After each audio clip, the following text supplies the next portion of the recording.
大家好，歡迎嚟到我嘅頻道。今日我煮嘅係豆豉蒸排骨。我哋會用到呢啲材料：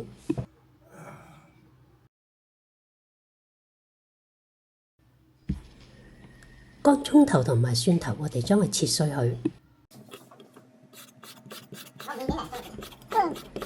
陳皮浸軟咗之後，我哋將佢切絲。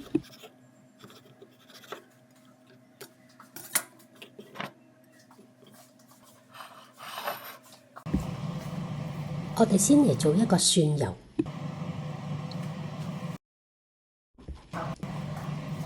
熱鑊倒2至3湯匙嘅油落去，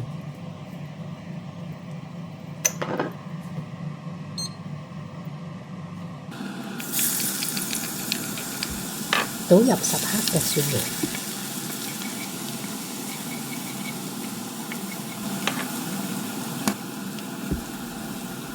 中火我哋將啲蒜蓉炒到金黃色，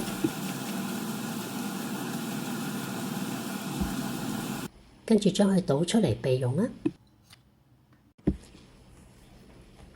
將啲豆豉浸軟咗之後清洗乾淨。熱鑊我哋落1又2分之1湯匙嘅油落去，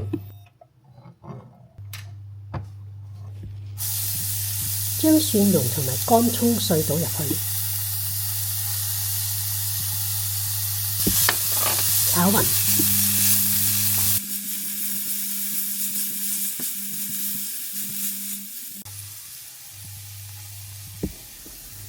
將陳皮絲同埋辣椒絲同埋豆豉都加埋入去，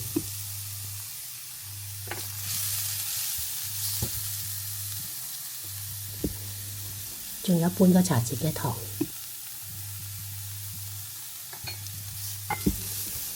將佢哋全部炒勻。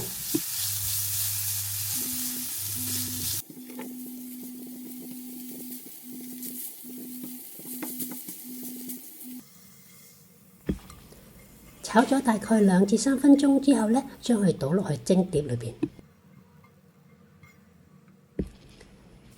將佢哋鋪平，隔水中火蒸大概20分鐘。600克嘅排骨，我哋放入半個茶匙嘅鹽，同埋1個茶匙嘅生粉，將佢哋攪拌均勻。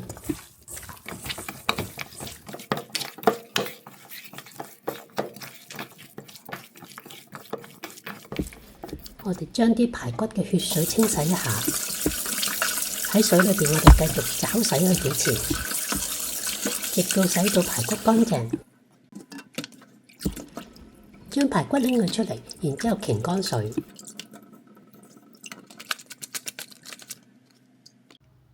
呢啲係我哋陣間愛嚟醃嗰啲排骨嘅材料。排骨擎乾水或者印乾水佢，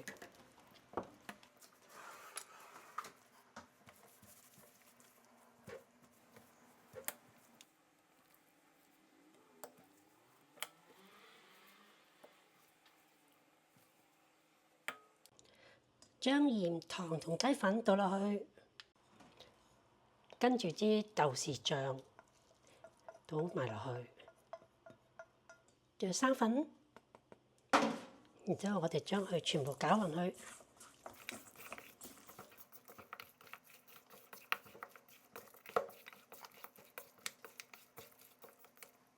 好啦，全部都攪勻晒啦。最後我哋將啲蒜油倒埋落去，封一封啲味。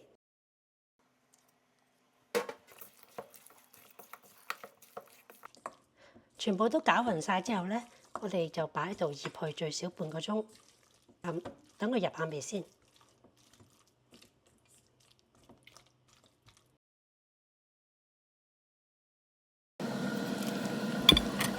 啲排骨已經醃咗半個鐘啦，我哋將佢倒落去蒸碟上邊。記得要盡量將啲排骨鋪平喺碟上邊，唔好鋪得太多，或者可以分開2碟。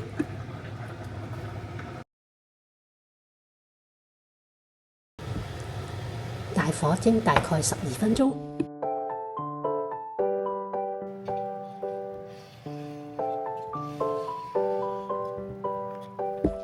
用嚟餸飯，好好味㗎。